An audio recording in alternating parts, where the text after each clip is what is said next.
We have added two additional systems to our game. One is our player stat system, and the other one is the weapon stat system. And we haven't added it to our save game yet. In today's tutorial, we're going to take a look at how to add these additional systems to our save game. First, let's take a look at the weapon stat system because it's pretty straightforward. Let's go to our content drawer, to our core folder.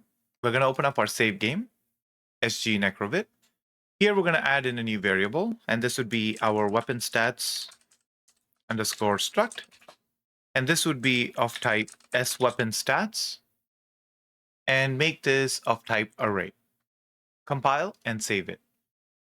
And next, we're going to open up our interfaces, and we have a save game interface.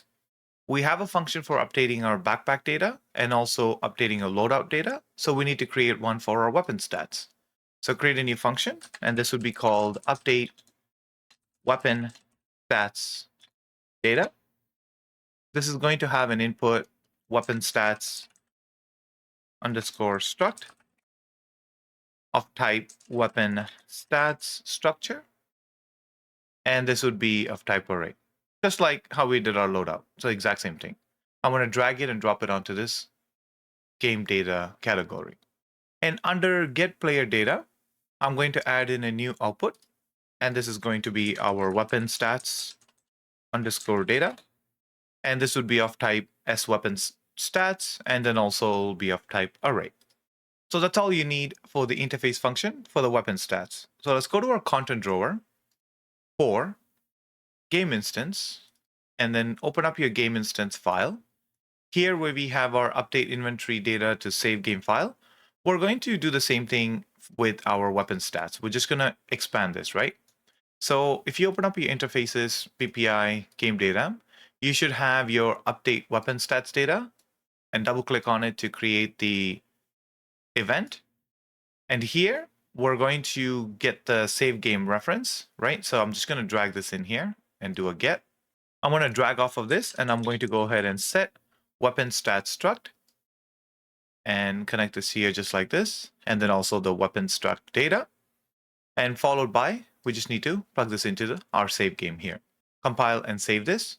And under get player data, if you double click on it, you should open up this function. And then as you can see, the weapon stats data is now plugged in. So just from the save game reference, we just need to go ahead and get our weapon stats struct and then plug this into weapon stats data.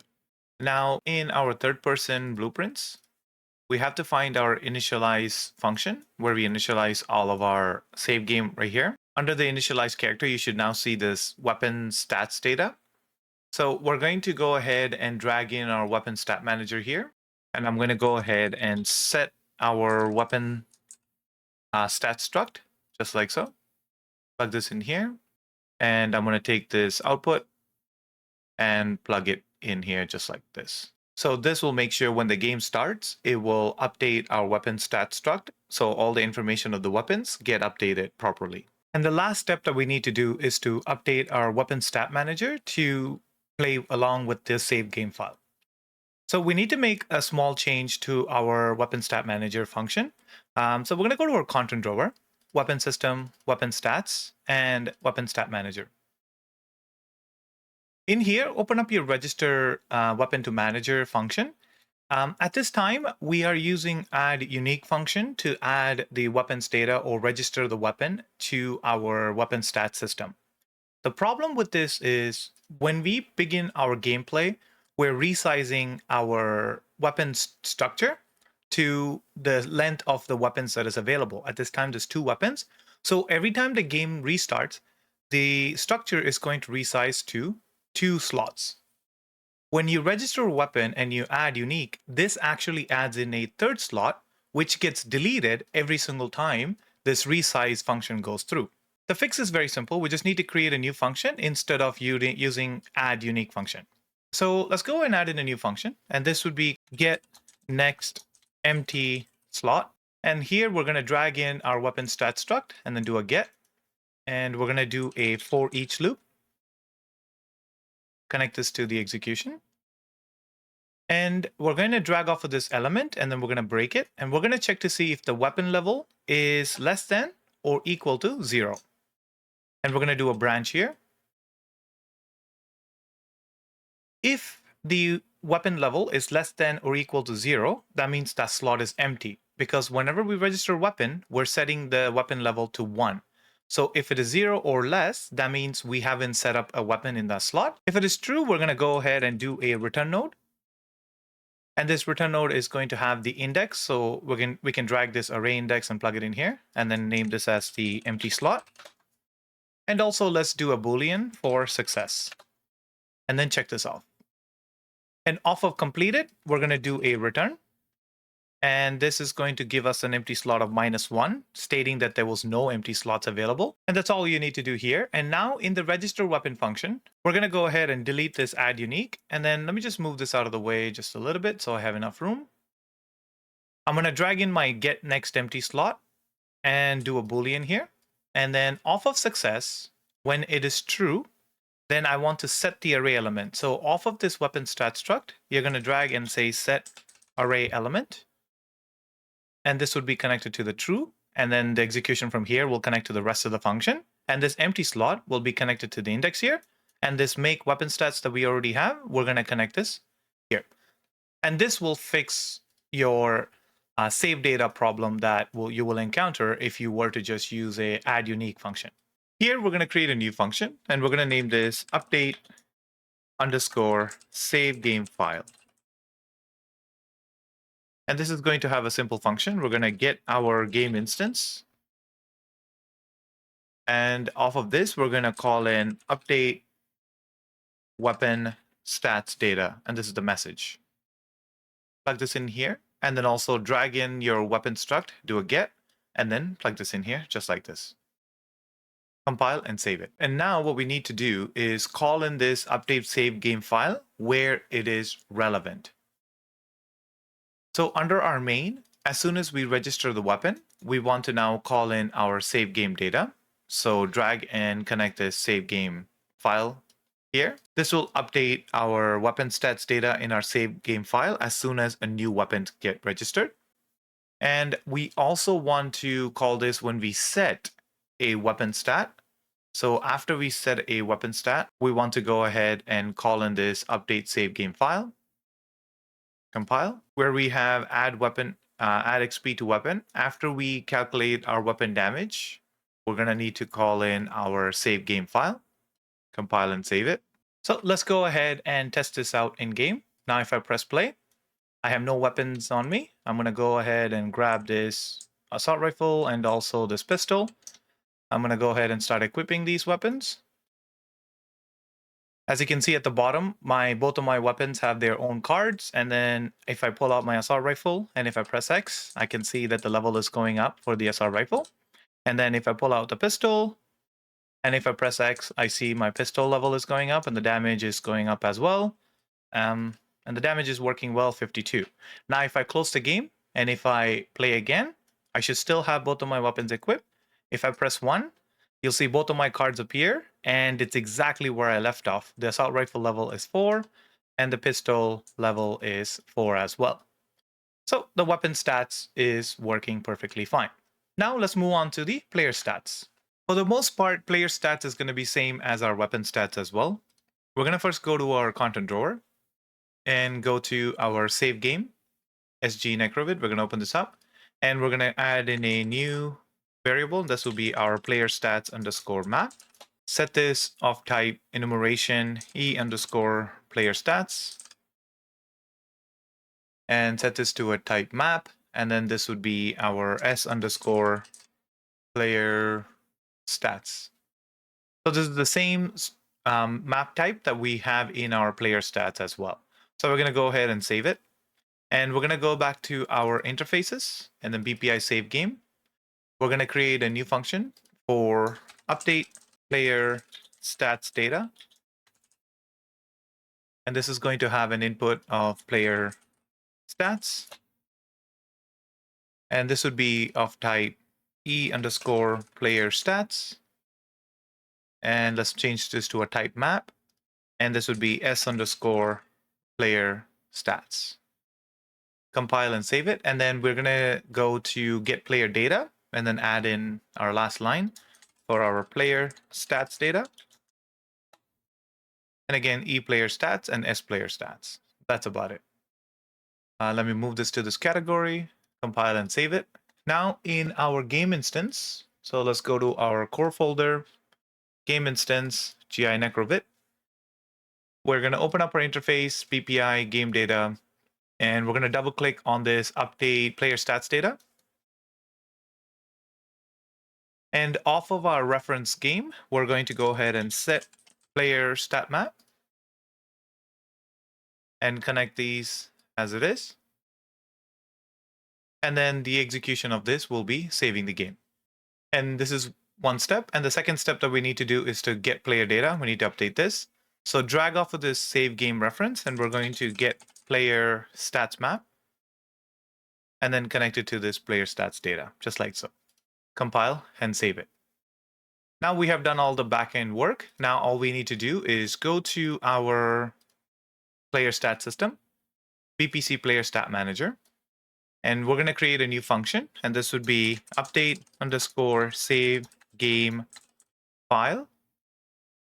And we're going to get our game instance here, drag off of this, and we're going to call in update player stats data as a message.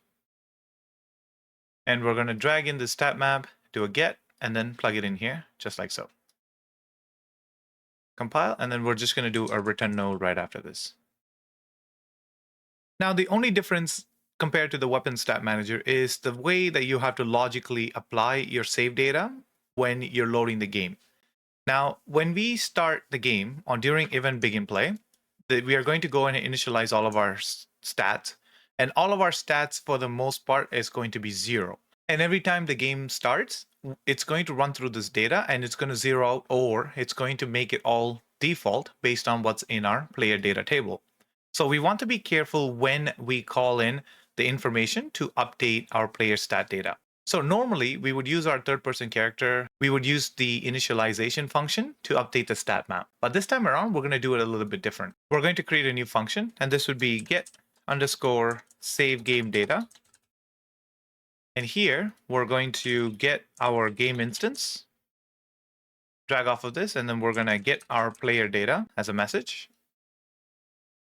And we're not really worried about the backpack data or anything. We're only worried about the player stats data. Here, we're going to drag in our stat map, and we're going to do a set, and then we're going to connect this player stat data here. So when this function get save game data is called, it's going to go ahead and retrieve the player stats information from our save game file, and it's going to bring it in and it's going to set it here. So now we're going to go ahead and utilize this.